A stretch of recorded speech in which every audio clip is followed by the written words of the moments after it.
Shorty could hear the sound of the cold wind buffeting the warehouse, but he wasn't listening to it. He wasn't listening to the others' passing chatter, and he wasn't listening to anything he was trying to tell himself. All he could do was wonder. It had been a busy few days, and although they had been eventful and positive, they had exhausted him. The night before, Shorty's words to Worm had finally swayed the Neanderthal into a change of heart, and the old prison had become Worm's new home. This meant that baby Ibis was also now a part of their tribal family, and all rejoiced. Tomoko was especially pleased when Worm announced that after reflecting on the ways of harmony, she wanted to be known as Wormy. That same night, Shorty had got to spend a good amount of time with Tomoko as he demonstrated how you could use tinctoria to dye clothes. He had figured it out just the night before that one, when he had made his own duster red. And, even earlier on that day, he had convinced Patel to abandon his old master. Previously, Shorty had talked the tough manservant into resenting Bud, and the two had fought. After that, it didn't take much to persuade him out of his cell to join the colony. It was unusual for the tribe to allow prisoners to reside with them when they had not been inducted into the Order of Harmony. It had been a long time since Shinichi had been visibly disappointed with Shorty, and perhaps he had acted rashly. His rapidly developing charm that had got him into this trouble with his mentor did also help him dig his way out. Others had started to notice Shorty's silver tongue. Robinson, Stumpy and Shinichi had all been attempting to recruit Worm for many days. So, when it was Shorty that facilitated more helping hands for the tribe, he was certainly entitled to take some of the credit. Unfortunately, with more helping hands came more hungry mouths, and by the end of winter, the pantry was spent at the summer's harvest. As everyone seemed to say, there would never be a winter in the valley without snow ever again. But it was snowing now, at the turn of spring. When McKay had led the original survivors to Redpine Valley, she never would have expected that they would one day be engaged in trade and diplomacy with the other major factions vying for survival on Planet Rim. She had agreed to trade 10 pairs of trousers with the town of Lexeter of the Colmia Confederation, who they were starting to build friendly relations with. In exchange, they had offered an Eltex robe.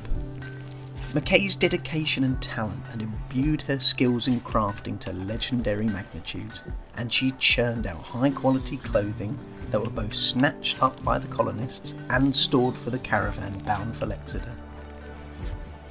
McKay believed that the acquisition of the Eltex robe would compound their recently gained advantage of Shorty's bonding with the animatree. Ever since then, he had demonstrated increased strength and cunning that McKay believed would be needed in the inevitable conflicts to come. To multiply this boon even further, McKay was getting closer to completing designs for forging and tempering new blades and armour. Unfortunately, before they were complete, trouble was afoot.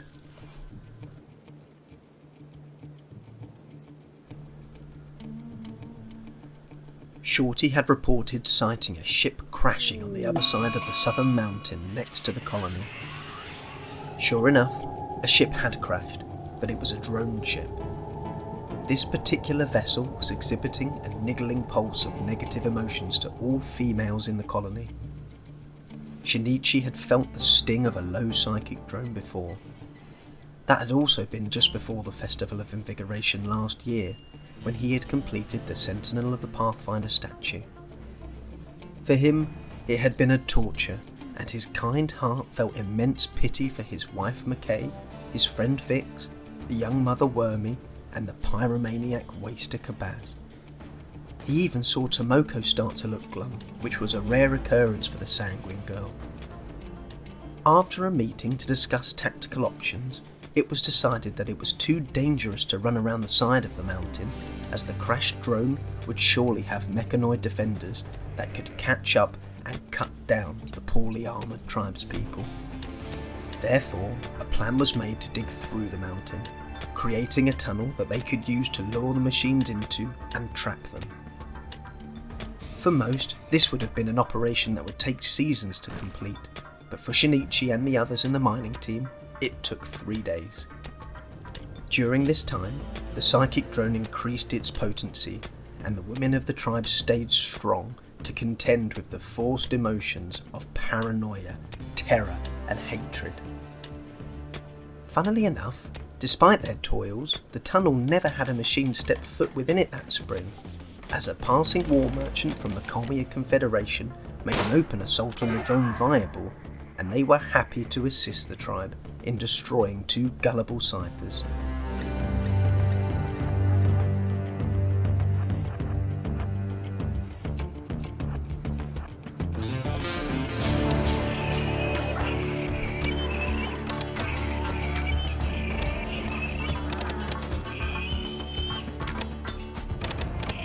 The remaining 2 Lancers would not budge from the drone, and the tribe were forced to charge them down.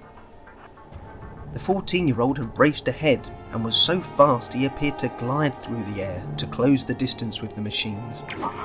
The Lancer's aim was deadly, and in a stroke of remarkable luck, Shorty survived a direct shot to the eye. The mechanoids were felled and the drone destroyed. Shorty's bravery had saved everyone else from injury. However, this was at the cost of another of Shorty's facial features. To their dismay, aside from providing a shortcut behind the Lancers, the only thing the tunnel had accomplished was booby-trapping themselves, as McKay and Wormy were caught in Robinson's poorly placed traps. Still, it was a huge success that they had soothed the psychic aura in the valley before the Festival of Invigoration.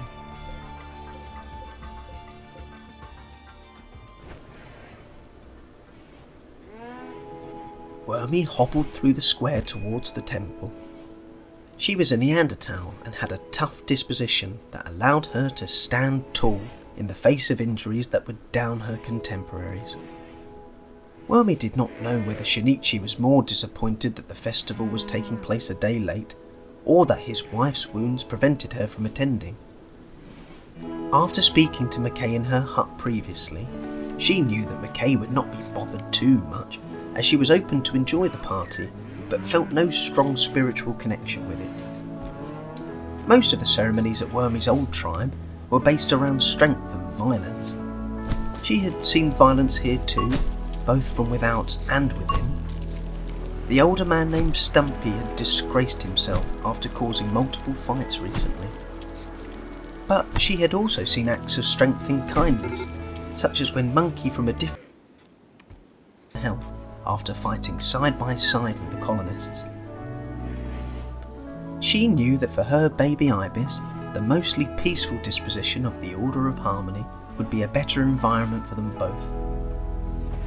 That was not the only thing about Redpine Valley that had impressed her, as she had also seen how McKay had designed her own smithy in the expanded workshop and given plans to the construction team for new stone houses to be built. She was happy to host the genie in her own wooden hut, and was in fact very impressed with her lodgings.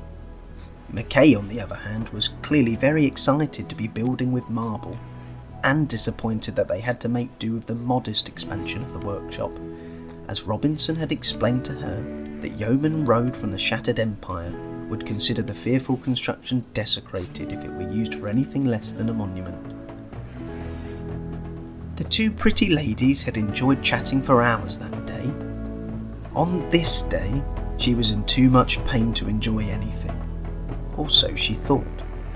The low psychic drone had infected her for the last 3 days, but despite its residual effect, she was awed at the lively scene in the temple when she finally stumbled in.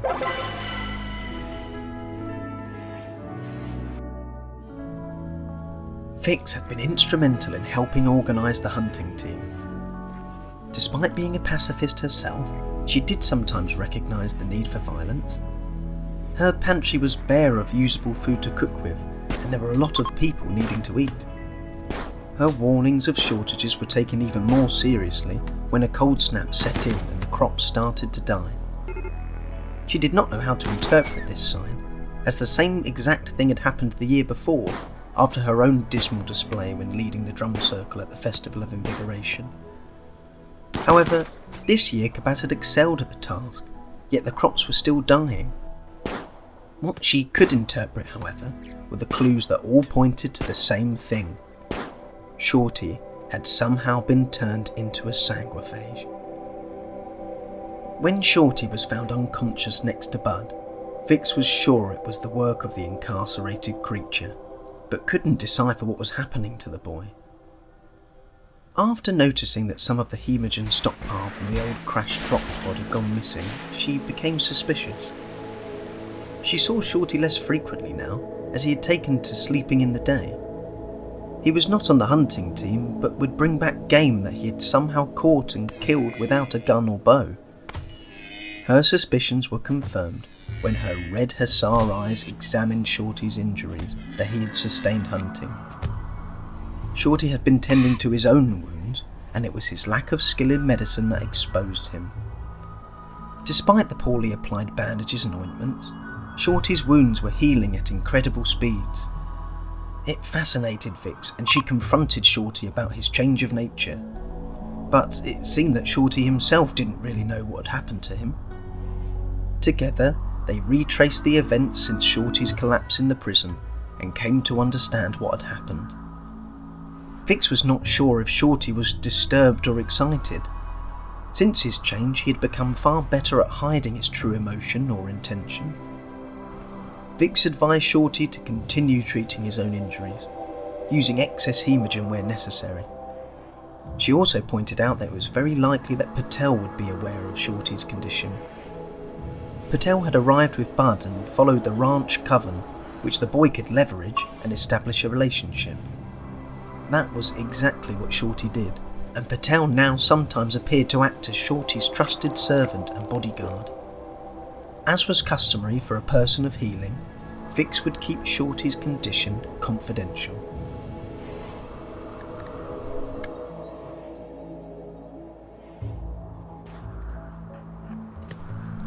It's a bit of a rookie error with the traps in this one. People seem to be walking over them fine before, so I thought it was just a patch or something that made it so you could walk over your own traps, people would know them, but yeah, sorry Wormy and MK for that one. Still enough to fight off the first mechanoids. Speaking of robots, apologise for some of the robot voice last episode, but hey ho.